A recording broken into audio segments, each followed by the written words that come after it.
The unusual events described in this chronicle occurred in 1900 at Oran. Everyone agreed that, considering their somewhat extraordinary character, they were out of place there, for its ordinariness is what strikes one first about the town of Oran, which is merely a large French port on the Algerian coast, headquarters of the prefect of a French department. The town itself, let us admit, is ugly. It has a smug, placid air, and you need time to discover what it is that makes it different from so many business centers in other parts of the world. How conjure up a picture, for instance, of a town without pigeons, without any trees or gardens, where you would never hear the beat of wings or the rustle of leaves? A thoroughly negative place, in short. The seasons are discriminated only in the sky. All that tells you of spring's coming is the feel of the air, or the baskets of flowers brought in from the suburbs by hawkers.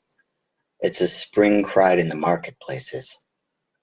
During the summer, the sun bakes the houses bone dry, sprinkles our walls with grayish dust, and you have no option but to survive those days of fire indoors, behind closed shutters. In autumn, on the other hand, we have deluges of mud. Only winter brings really pleasant weather. Perhaps the easiest way of making a town's acquaintance is to ascertain how the people in it work, how they love and how they die. In our little town, is this, one wonders, an effect of the climate? All three are done on much the same lines, with the same feverish yet casual air. The truth is that everyone is bored, and devotes himself to cultivating habits. Our citizens work hard, but solely with the object of getting rich. Their chief interest is in commerce, and their chief aim in life is, as they call it, doing business. Naturally, they don't eschew such simpler pleasures as lovemaking, sea bathing, going to the pictures, but very sensibly they reserve these pastimes for Saturday afternoons and Sundays, and employ the rest of the week in making money, as much as possible. In the evening, on leaving office, they foregather, at an hour that never varies, in the cafes, stroll the same boulevard, or take the air on their balconies. The passions of the young are violent and short-lived. The vices of older men seldom range beyond an addiction to games of bowls, to banquets and socials or clubs where large sums change hands on the fall of a card. It will be said, no doubt, that these habits are not peculiar to our time. Really, all our contemporaries are much the same. Certainly nothing is commoner nowadays than to see people working from morn till night and then proceeding to fritter away at card tables, in cafes, and in small talk what time is left for living. Nevertheless, there still exist towns and countries where people have now and again an inkling of something different. In general, it doesn't change their lives. Still, they have had an intimation, and that's so much to the good. Oran, however, seems to be a town without intimations. In other words, completely modern. Hence I see no need to dwell on the manner of loving in our time. The men and women consume each other rapidly in what is called the act of love, or else settle down to a mild habit of conjugality. We seldom find a mean between these extremes. That too is not exceptional. At Oran, as elsewhere, for lack of time and thinking, people have to love each other without knowing much about it. What is more exceptional in our town is the difficulty one may experience there in dying. Difficulty, perhaps, is not the right word. Discomfort would come nearer. Being ill is never agreeable, but there are towns which stand by you, so to speak, when you are sick, in which you can, after a fashion, let yourself go. An invalid needs small attentions. He likes to have something to rely on, and that's natural enough. But at Oran, the violent extremes of temperature, the exigencies of business, the uninspiring surroundings, the sudden nightfalls, and the very nature of its pleasures call for good health. An invalid feels out of it there.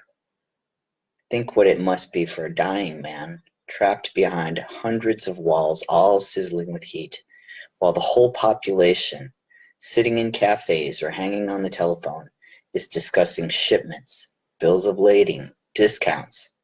It will then be obvious what discomfort attends death, even modern death, when it waylays you under such conditions in a dry place. These somewhat haphazard observations may give a fair idea of what our town is like. However, we must not exaggerate. Really, all that was to be conveyed was the banality of the town's appearance and of life in it. But you can get through the days there without trouble, once you've formed habits. And since habits are precisely what our town encourages, all is for the best. Viewed from this angle, its life is not particularly exciting. That must be admitted. But at least social unrest is quite unknown among us, and our frank-spoken, amiable, and industrious citizens have always inspired a reasonable esteem in visitors. Treeless, glamourless, soulless, the town of Oran ends by seeming restful, and after a while you go complacently to sleep there. It is only fair to add that Oran is grafted onto a unique landscape, in the center of a bare plateau, ringed with luminous hills, and above a perfectly shaped bay. All we may regret is the town's being so disposed that it turns its back on the bay, with the result that it's impossible to see the sea. You always have to go look for it. Such being the normal life of Oran, it will be easily understood that our fellow citizens had not the faintest reason to apprehend the incidents which took place in the spring of the year in question, and were, as we subsequently realized, premonitory signs of the grave events we are to chronicle. To some, these events will seem quite natural, to others all but incredible. But obviously a narrator cannot take account of these differences of outlook. His business is only to say, "This is what happened," when he knows that it actually did happen, that it closely affected the life of a whole populace, and that there are thousands of eyewitnesses who can appraise in their hearts the truth of what he writes. In any case, the narrator, whose identity will be made known in due course, would have little claim to competence for a task like this, had not chance put him in the way of gathering much information, and had he not been, by the force of things, closely involved in all that he proposes to narrate. This is his justification for playing the part of an historian. Naturally, an historian, even an amateur, always has his data, personal or at second hand, to guide him. The present narrator has three kinds of data. First, what he saw himself. Secondly, the accounts of other eyewitnesses. Thanks to the part he played, he was enabled to learn their personal impressions from all those figuring in this chronicle. And lastly, documents which subsequently came into his hands. He proposes to draw on these records whenever this seems desirable, and to employ them as he thinks best. He also proposes, but perhaps the time has come to drop preliminaries and cautionary remarks, and to launch into the narrative. The account of the first day, the account of the first days needs giving in some detail. Chapter 2. When leaving his surgery on the morning of April 16th, Dr. Bernard felt something soft under his foot. It was a dead rat, lying in the middle of the landing. On the spur of the moment, he kicked it to one side, and without giving it further thought, continued on his way downstairs. Only when he was stepping forth into the street did it occur to him that a dead rat had no business to be on his landing, and he turned back to ask the door porter of the building to see to its removal. It was not until he noticed old Monsieur Michel's reaction to the news that he realized the peculiar nature of his discovery. Personally, he had thought the presence of the dead rat rather odd, no more than that. The door porter, however, was genuinely outraged. On one point he was categorical. There weren't no rats here. In vain the doctor assured him that there was a rat, presumably dead, on the first-floor landing. Monsieur Michel's conviction was shaken. There weren't no rats in this building, he repeated. So someone must have brought this one from the outside. Some youngster trying to be funny, most likely. That evening, when Dr. Rieux was standing in the entrance, feeling for the latchkey in his pocket before starting up the stairs to his flat, he saw a big rat coming towards him from the dark end of the passage. It moved uncertainly, and its fur was sopping wet. The animal stopped and seemed to be trying to get its balance, moved forward again towards the doctor, halted again, then spun round on itself with a little squeal and fell on its side. Its mouth was slightly open and blood was spurting from it. After gazing at it for a moment, the doctor went upstairs. He wasn't thinking about the rat. That glimpse of spurting blood had switched his thoughts back to something that had been on his mind all day. His wife, who had been ill for a year now, was due to leave next day for a sanatorium in the mountains. He found her lying down in the bedroom, resting as he had asked her to do, in view of the exhausting journey before her. She gave him a smile. "Do you know, I'm feeling ever so much better." The doctor gazed down at the face that turned towards him in the glow of the bedside lamp.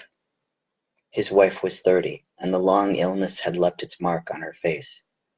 Yet the thought that came to Rieux's mind as he gazed at her was, "How young she looks, almost like a little girl." But perhaps that was because of the smile, which effaced all else. "Now try to sleep," he counseled. "The nurse is coming at 11, you know, and you have to catch the midday train." He kissed the slightly moist forehead. The smile escorted him to the door. Next day, April 17th, at 8 o'clock, the porter buttonholed the doctor as he was going out. Some young scallywags, he had said, had dumped 3 dead rats in the hall. They'd obviously been caught in traps with very strong springs, as they were bleeding profusely. The porter had lingered in the doorway for quite a while, holding the rats by their legs and keeping a sharp eye on the passers-by, on the off chance that the miscreants would give themselves away by grinning or some facetious remark. His watch had been in vain. "But I'll nab 'em all right," said Monsieur Michel hopefully. Much puzzled, Rieux decided to begin his round in the outskirts of the town, where his poorer patients lived. The scavenging in these districts was done late in the morning, and as he drove his car along the straight, dusty streets, he cast glances at the garbage bins aligned along the pavement's edge. In one street alone, the doctor counted as many as a dozen rats deposited on the vegetable and other refuse in the bins. He found his first patient, an asthma case of long standing, in bed, in a room which served both as a dining room and bedroom, and overlooked the street. The invalid was an old Spaniard with a hard, rugged face. Placed on the coverlet in front of him were 2 cooking pots containing dried peas. When the doctor entered, the old man was sitting up, bending his neck back, gasping and wheezing in his efforts to recover his breath. His wife brought a bowl of water. "Well, doctor," he said, while the injection was being made, "they're coming out good and proper. Have you noticed?" "The rats, he means," his wife explained. "The man next door found 3 on his doorstep." "Aye, they're coming out. You can see them in the dustbins by dozens. It's hunger, that's what it is, driving them out." Rieux soon discovered that the rats were the great topic of conversation in that part of the town. After his round of visits he drove home. "There's a telegram for you, sir, upstairs," Monsieur Michel informed him. The doctor asked him if he'd seen any more rats. "No," the porter replied. "There ain't been no more. I'm keeping a sharp lookout, you know. Those youngsters wouldn't dare, not when I'm about." The telegram informed Rieux that his mother would be arriving next day. She was going to keep house for her son during his wife's absence. When the doctor entered his flat, he found the nurse already there. He looked at his wife. She was in a tailor-made suit, and he noticed that she had used color. He smiled to her. "That's splendid," he said. "You're looking very nice." A few minutes later, he was seeing her into the sleeping car. She glanced around the compartment. It's too dear for us, really, isn't it? Don't worry about that, Rhea replied. It had to be done. I say, what's this story about rats that's going around? I can't explain it. It certainly is queer, but it'll pass. Then he hurriedly begged her to forgive him. He felt he should have looked after her better. He'd been most remiss. When she shook her head as if to make him stop, he added, anyhow, once you're back, everything will be better. We'll make a fresh start, you and I. Dear. That's it. Her eyes were sparkling. Let's make a fresh start. But then she turned her head and seemed to be gazing through the carriage window at the people on the platform, jostling each other in their haste. The hissing of the locomotive reached their ears. Gently he called his wife's first name. When she looked round, he saw her face wet with tears. Don't, he murmured.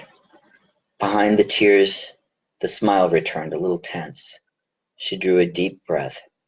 Now off you go. Everything will be quite all right. He took her in his arms, then stepped back to the platform. Now he could only see her smile across the window. Please, dear, he said, take great care of yourself. But she could not hear him. As he was leaving the platform near the exit, he met Monsieur Auton, the police magistrate, holding his small boy by the hand. The doctor asked him if he was going away. Tall and dark, Monsieur Auton had something of the air of what used to be called a man of the world, and something of an undertaker's mute. No, the magistrate replied. I've come to meet Madame Auton, who's been to present her respects to my family. The engine whistled. These rats now, the magistrate began. Rhea made a brief movement in the direction of the train, then turned back towards the exit. The rats, he said, it's nothing. The only impression of that moment which afterwards he could recall was the passing of a railway man with a box full of dead rats under his arm. Early in the afternoon of that day, when his consultations were beginning, a young man called on Rhea. The doctor gathered that he had called before, in the morning, and was a journalist by profession. His name was Raymond Rambert. Short, square-shouldered, with a determined-looking face and keen, intelligent eyes, he gave the impression of someone who could keep his end up in any circumstances. He affected a sporting type of dress. He came straight to the point. His newspaper, one of the leading Paris dailies, had commissioned him to make a report on the living conditions prevailing amongst the Arab population, and especially on the sanitary conditions. Rhea replied that these conditions were not good. But before he said any more, he wanted to know if the journalist would be allowed to tell the truth. Certainly I shall, Rambert replied.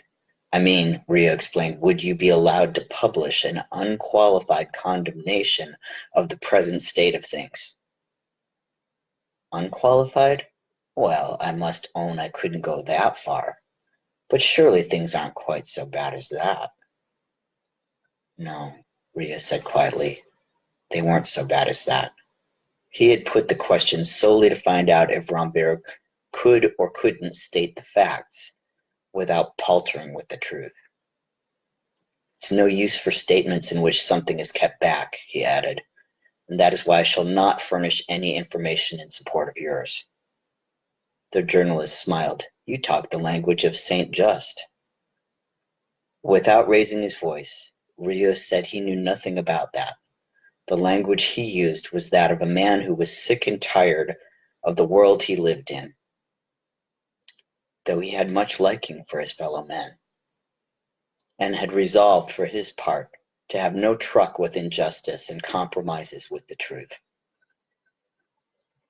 His shoulders hunched, Rambert gazed at the doctor for some moments without speaking. Then, I think I understand you, he said, getting up from his chair. The doctor accompanied him to the door. It's good of you to take it like that, he said. Yes, I understand, Rambert repeated, with what seemed to hit a hint of impatience in his voice. Sorry to have troubled you. When shaking hands with him, Ryu suggested that if he was out for curious stories for his paper, he might say something about the extraordinary number of dead rats that were being found in town just now. Ah, Rambert exclaimed, that certainly interests me. On his way out at 5 for another round of visits, the doctor passed on the staircase a stocky, youngish man with a big, deeply furrowed face and bushy eyebrows. He had met him once or twice in the top floor flat, which was just occupied by some male Spanish dancers. Puffing a cigarette, Jean Taru was gazing down at the convulsions of a rat dying on the step in front of him. He looked up, and his gray eyes remained fixed on the doctor for some moments. Then, after wishing him good day, he remarked that it was rather odd the way all these rats were coming out of their holes to die. Very odd, Ria agreed, and it ends by getting on one's nerves. In a way, doctor, only in a way. We've not seen anything of the sort before, that's all. Personally, I find it interesting. Yes, definitely interesting. Taru ran his fingers through his hair to brush it off his forehead, looked again at the rat that had now stopped moving, then smiled towards Ria. But really, doctor, it's the porter's headache, isn't it? As it so happened, the porter was the next person Ria encountered. He was leaning against the wall beside the street door. He was looking tired, and his normally rubicund face had lost its color. Yes, I know, the old man told Ria, who had informed him of the latest casualty among the rats. I keep finding them by 2s and 3s. But it's the same thing in the other houses on the street. He seemed depressed and worried, and was scratching his neck absent-mindedly. Ria asked him how he felt. The porter wouldn't go so far as to say he was feeling ill. Still, he wasn't quite up to the mark. In his opinion, it was just due to worry. These damned rats had given him a shock, like. It would be a relief when they stopped coming out and dying all over the place. Next morning, it was April 18th, when the doctor was bringing back his mother from the station, he found Monsieur Michel looking still more out of sorts. The staircase from the cellar to the attics was strewn with dead rats, 10 or a dozen of them. The garbage bins of all the houses in the street were full of rats. The doctor's mother took it quite calmly. It's like that sometimes, she said vaguely. She was a small woman with silver hair and dark, gentle eyes. I'm so glad to be with you again, Bernard, she added. The rats can't change that, anyhow. He nodded. It was a fact that everything seemed easy when she was there. However, he rang up the municipal office. He knew the man in charge of the department concerned with extermination of vermin, and he asked him if he'd heard about all the rats that were coming out to die in the open. Yes, Mercier knew all about it. In fact, 50 rats had been found in his offices, which were near the harbor. To tell the truth, he was rather perturbed. Did the doctor think it meant anything serious? Rio couldn't give a definite opinion, but he thought the sanitary service should take action of some kind. Mercier agreed. And if you think it's really worth the trouble, I'll get an order issued as well. It's certainly worth the trouble, Rio replied. His charwoman had just told him that several hundred dead rats had been collected in the big factory where her husband worked. It was about this time that our townsfolk began to show signs of uneasiness. For from April 18th onwards, quantities of dead or dying rats were found in factories and warehouses. In some cases, the animals were killed to put an end to their agony. From the outer suburbs to the center of the town, and all the byways where the doctor's duties took him, in every thoroughfare, rats were piled up in garbage bins or lying in long lines in the gutters.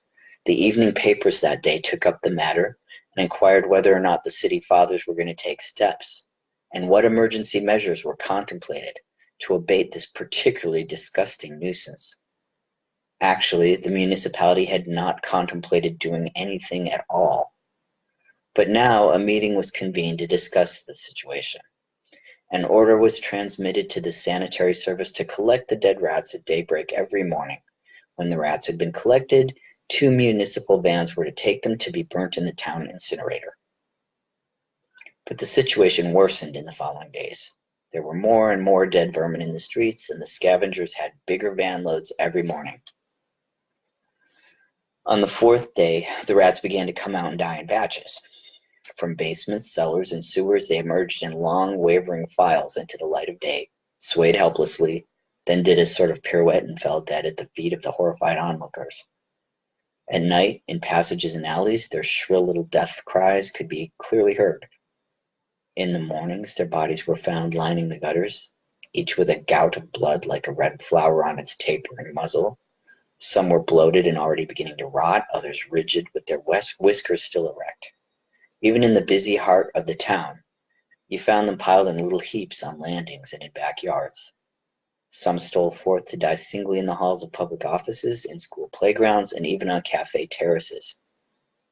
Our townsfolk were amazed to find such busy centers as the Place d'Armes, the boulevards, the Strand, dotted with repulsive little corpses. After the daily cleanup of the town, which took place at sunrise, there was a brief respite.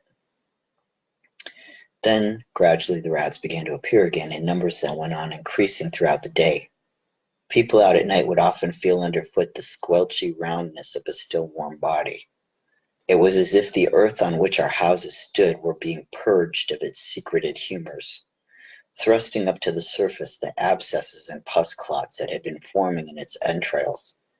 You must picture the consternation of our little town, hitherto so tranquil, and now, out of the blue, shaken to its core, like a quite healthy man who all of a sudden feels his temperature shoot up and the blood seething like wildfire in his veins.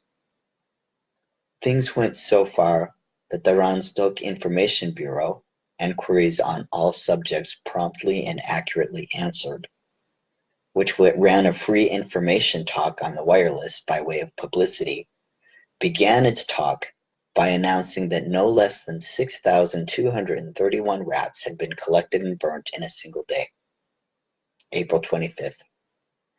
Giving as it did an ampler, more precise view of the scene daily enacted before our eyes, this amazing figure administered a jolt to the public nerves.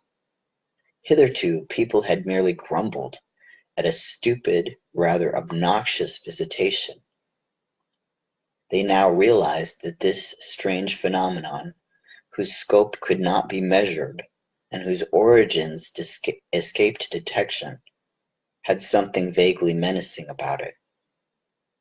Only the old Spaniard whom Dr. Rio was treating for asthma went on rubbing his hands and chuckling, "They're coming out. They're coming out," with senile glee. On April 28th, when the Ransdok Bureau announced that 8,000 rats had been collected, a wave of something like panic swept the town. There was a demand for drastic measures. The authorities were accused of slackness, and people who had houses on the coast spoke of moving there, early in the year though it was. But next day, the Bureau informed them that the phenomenon had abruptly ended, and the sanitary service had collected only a trifling number of rats, and everyone breathed more freely. It was, however, on this same day, at noon, that Dr. Rio, when parking his car in front of the block of flats where he lived, noticed the door porter coming towards him from the end of the street. He was dragging himself along, his head bent, arms and legs curiously splayed out, with the jerky movements of a clockwork doll. The old man was leaning on the arm of a priest, whom the doctor knew. It was Father Panelu, a learned and militant Jesuit, whom he had met occasionally, and who was very highly thought of in our town, even in circles quite indifferent to religion.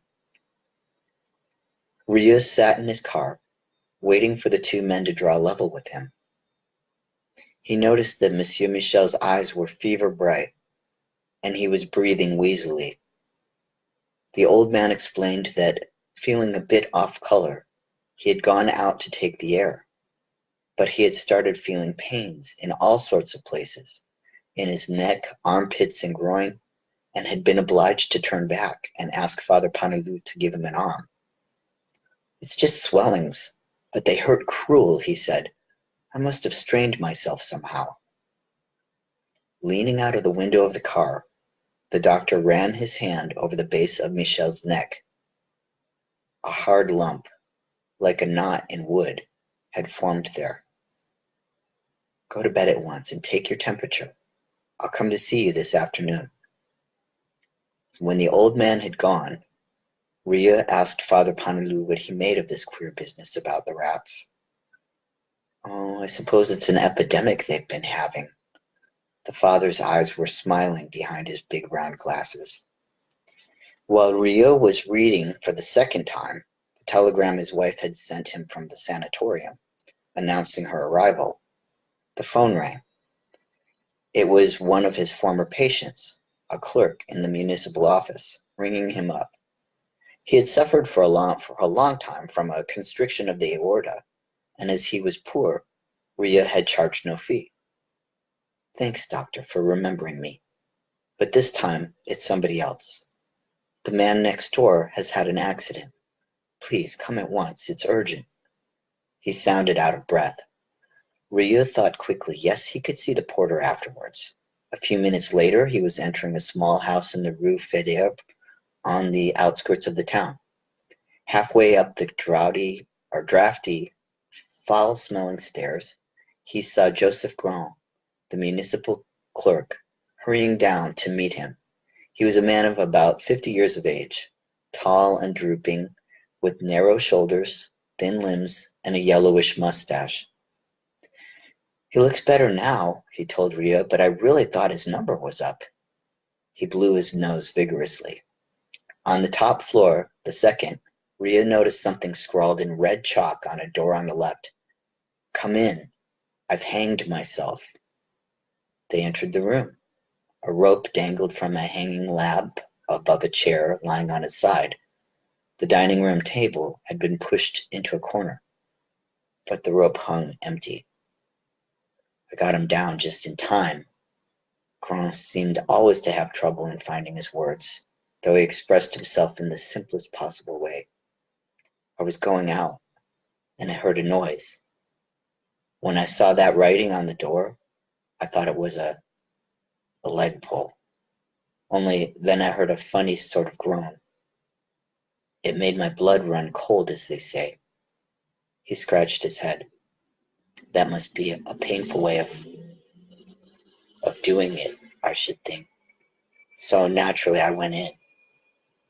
Grand had opened a door, and they were standing on the threshold of a bright but scantily furnished bedroom. There was a brass bedstead against one of the walls, and a plump little man was lying there, breathing heavily. He gazed at them with bloodshot eyes. Abruptly, Rios stopped short. In the intervals of the man's breathing, he seemed to hear little squeals of rats, but he couldn't see anything moving in the corners of the room. Then he went to the bedside.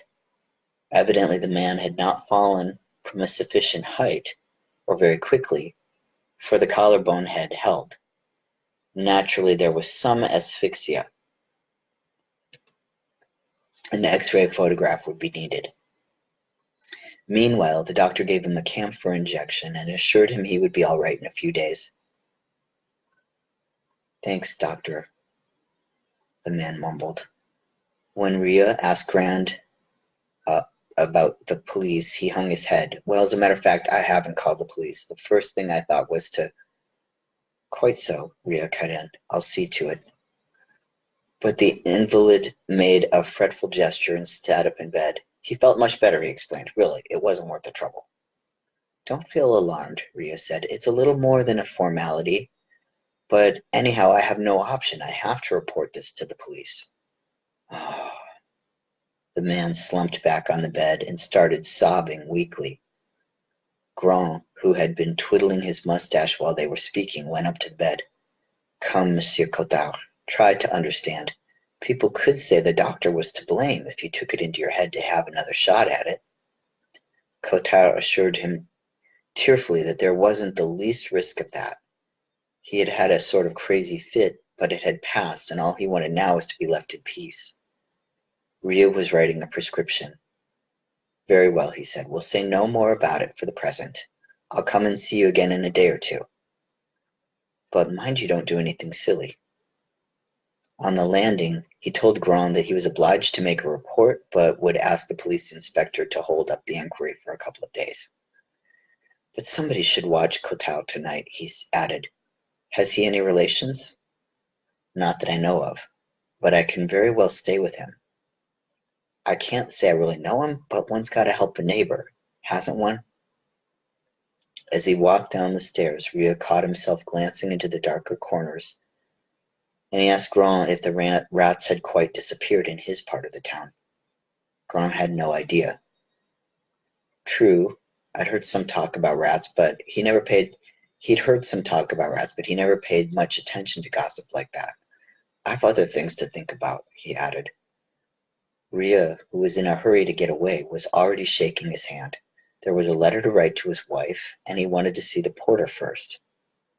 Newspaper vendors were shouting the latest news, that the rats had disappeared, but Ria found his patient leaning over the edge of the bed, one hand pressed to his belly and the other to his neck, vomiting pinkish bile into a slop pail.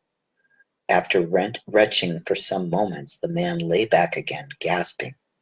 His temperature was 103. The ganglions of his neck and limbs were swollen, and two black patches were developing on his thighs. He now complained of internal pains. It's like fire, he whimpered. The bastard's burning me inside. He could hardly get the words through his fever-crusted lips, and he gazed at the doctor with bulging eyes.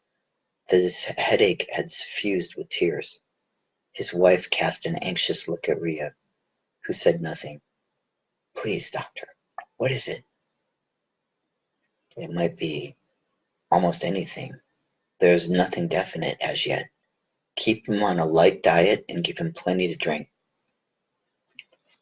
The sick man had been complaining of a raging thirst. On returning to his flat, Ria rang up his colleague Richard, one of the leading practitioners in the town. No, Richard said. Can't say I've noticed anything exceptional. No cases of fever with local inflammation? Wait a bit, I have 2 cases with inflamed glands. Abnormally so? Well, Richard said, that depends on what you mean by normal. Anyhow, that night, the porter was running a temperature of 104, and in delirium, always babbling about them rats. Ria tried a fixation abscess. When he felt the sting of the turpentine, the old man yelled, "The bastards!" The glands had become still larger and felt like lumps of solid fibrous matter embedded in the flesh. Madame Michel had completely broken down. Sit up with him, the doctor said, and call me if necessary. Next day, April 30th, the sky was blue and slightly misty. A warm, gentle breeze was blowing, bringing with it a smell of flowers from the outlying suburbs. The morning noises of the streets sounded louder, gayer than usual. For everyone in our little town this day brought the promise of a new lease of life, now that the shadow of fear under which they had been living for a week had lifted. Ria, too, was in an optimistic mood when he went down to see the door porter. He had been cheered up by a letter from his wife that had come with the first post. Old Monsieur Michel's temperature had gone down to 99, and though he still looked very weak, he was smiling. He's better, doctor, isn't he? His wife inquired. Oh, it's a bit too early to say. At noon, the sick man's temperature shot up abruptly to 104. He was in constant delirium and had started vomiting again. The glands in the neck were painful to the touch, and the old man seemed to be straining to hold his head as far as possible from his body. His wife sat at the bottom of the bed, her hands on the counterpane, gently clasping his feet. She gazed at Ria imploringly. Listen, he said, we'll have to move him to hospital and try a special treatment. I'll ring up for the ambulance.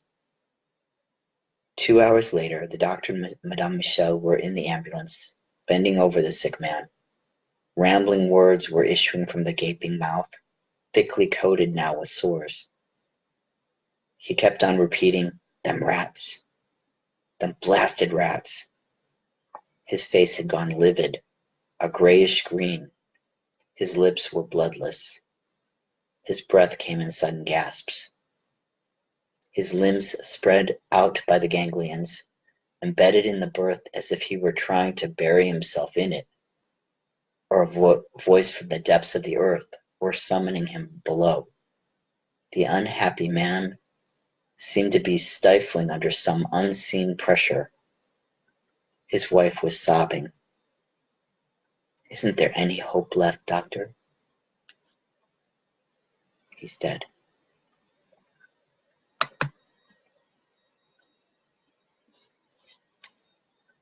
Chapter 3. Monsieur Michel's death marked, one might say, the end of the first period, that of bewildering portents, and the beginning of another, relatively more trying, in which the perplexity of the early days gradually gave place to panic. Reviewing that first phase in the light of subsequent events, our townsfolk realized that they had never dreamt it possible that our little town should be chosen out for the scene of such grotesque happenings as the wholesale death of rats in broad daylight, or the odd case of door porters through exotic maladies. In this respect, they were wrong, and their views obviously called for revision. Still, if things had gone thus far and no farther, force of habit would have doubtless have gained the day as usual. But other members of our community, not in all cases menials or poor people, were to follow the path down which Monsieur Michel had led the way. And it was then that fear, and with fear serious reflection, began. However, before entering on a detailed account of the next phase, the narrator proposes to give the opinion of another witness on the period which has been described. Jean Theroux, whose acquaintance we have already made at the beginning of this narrative, had come to Oran some weeks before and was staying in a big hotel at the center of the town. Apparently, he had private means and was not engaged in business. But though he gradually became a familiar figure in our midst, no one knew where he had landed from or what had brought him to Oran. He was often to be seen in public, and at the beginning of the spring patronized one or the other of the beaches almost every day. Obviously, he was fond of swimming. Good-humored, always ready with a smile, he seemed an addict of all normal pleasures without being their slave. In fact, the only habit he was known to have was that of cultivating the society of the Spanish dancers and musicians who abound in our town. His notebooks comprise a sort of chronicle of those strange early days we all lived through, but an unusual type of chronicle, since the writer seems to make a point of understatement. And at first sight, we might almost imagine that Theroux had a habit of observing events and people through the wrong end of a telescope. In those chaotic times, he set himself to recording the history of what the normal historian passes over.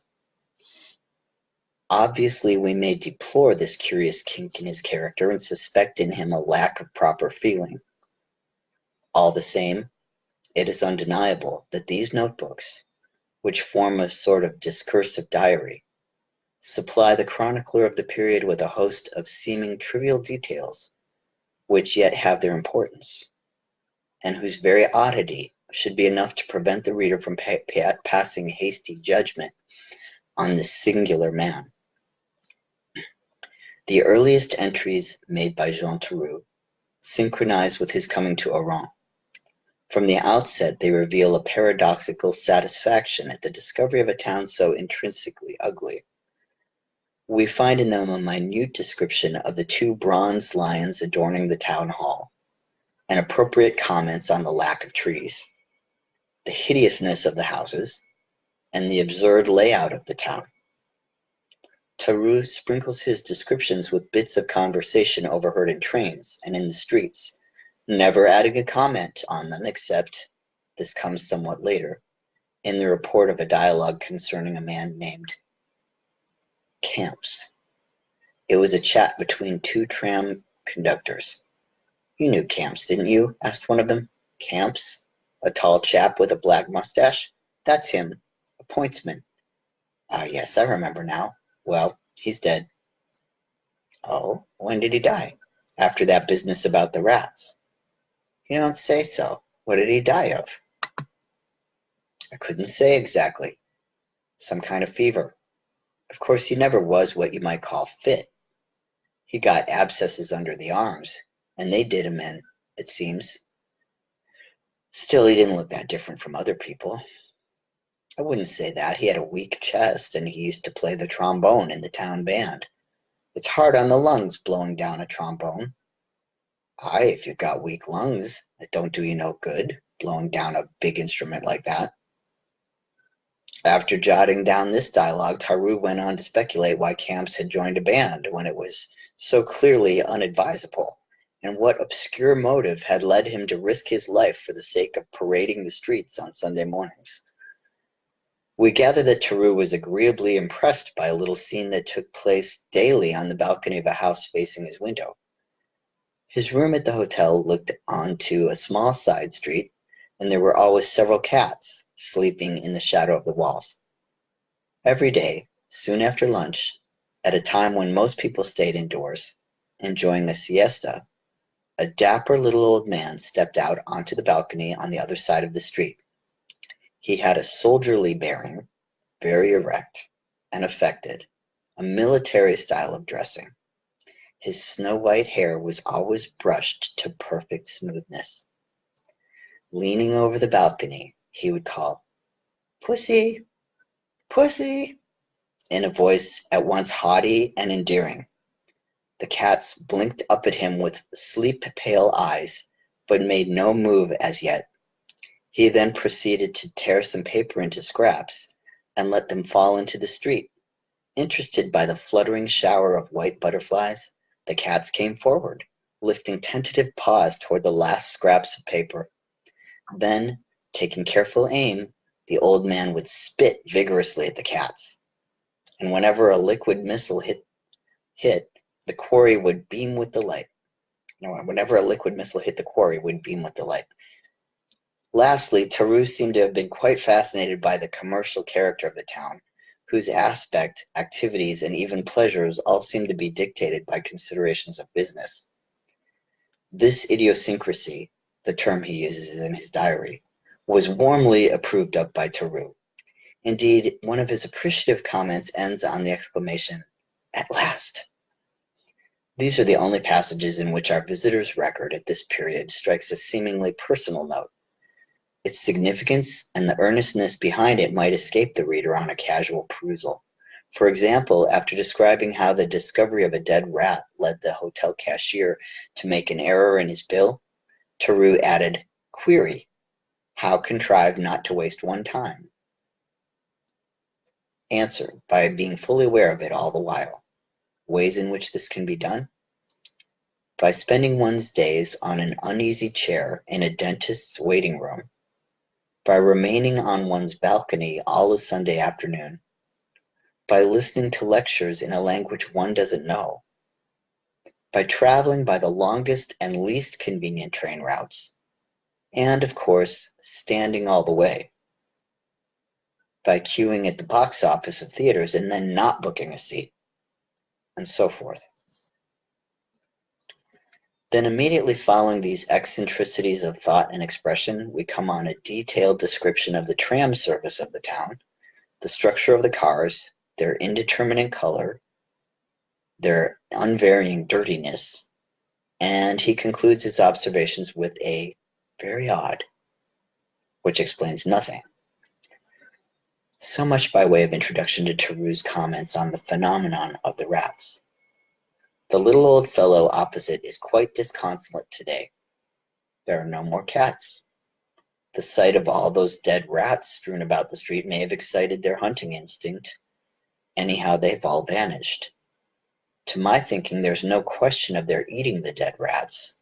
Mine, I remember, turned up their noses at dead things. All the same, they're probably busy hunting in the cellars. Hence the old boy's plight. His hair isn't as well brushed as usual, and he looks less alert, less military. You can see he is worried. After a few moments he went back into the room. But first he spat once, on emptiness. In town today, a tram was stopped because a dead rat had been found in it. Query, how did it get there? 2 or 3 women promptly alighted. The rat was thrown out. The tram went on. The night porter at the hotel, a level-headed man, assured me that all these rats meant trouble coming. You know what they say, sir, when the rats leave a ship? I replied that this held good for ships, but for towns it had not yet been demonstrated. But he stuck to his point. I asked what sort of trouble we might expect. That he couldn't say. Disasters always come out of the blue. But he wouldn't be surprised if there were an earthquake brewing.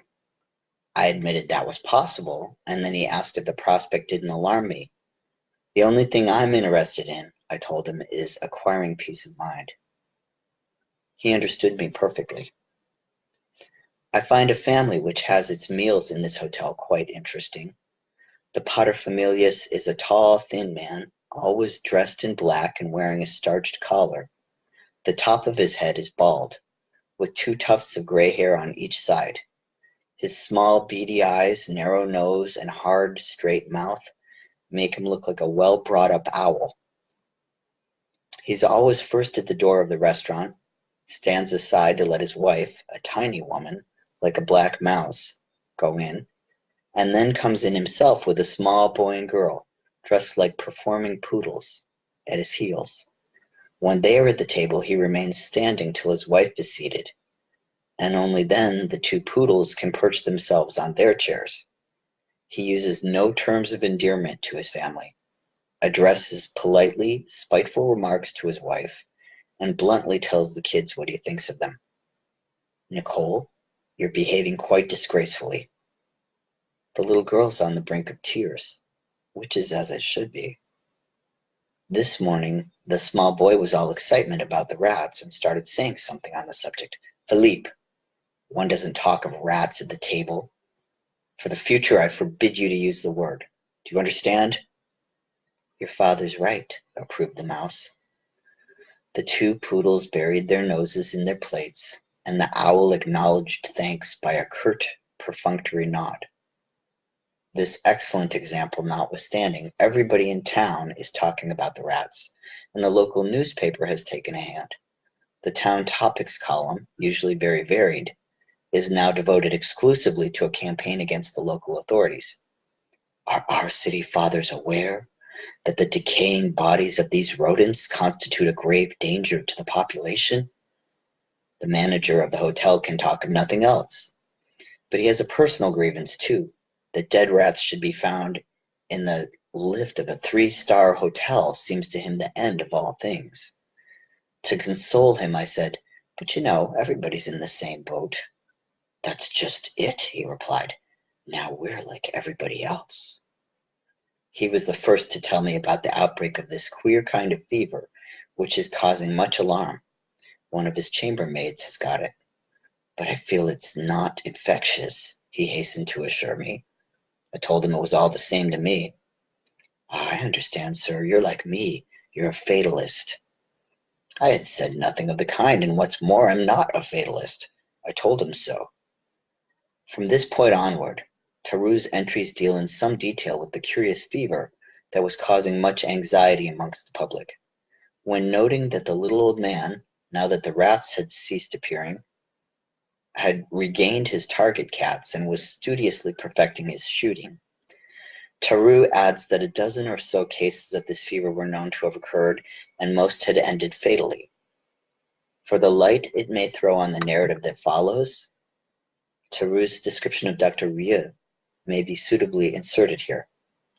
So far as the narrator can judge, it is fairly accurate. Looks about 35, moderate height, broad shoulders, almost rectangular face, dark, steady eyes, but prominent jaws. A biggish, well-modeled nose, black hair cropped very close, a curving mouth with thick, usually tight-set lips. With his tanned skin, the black down on his hands and arms, the dark but becoming suits he always wears, he reminds one of a Sicilian peasant. He walks quickly. When crossing a street, he steps off the pavement without changing his pace, but 2 out of 3 times makes a little hop when he steps onto the pavement on the other side.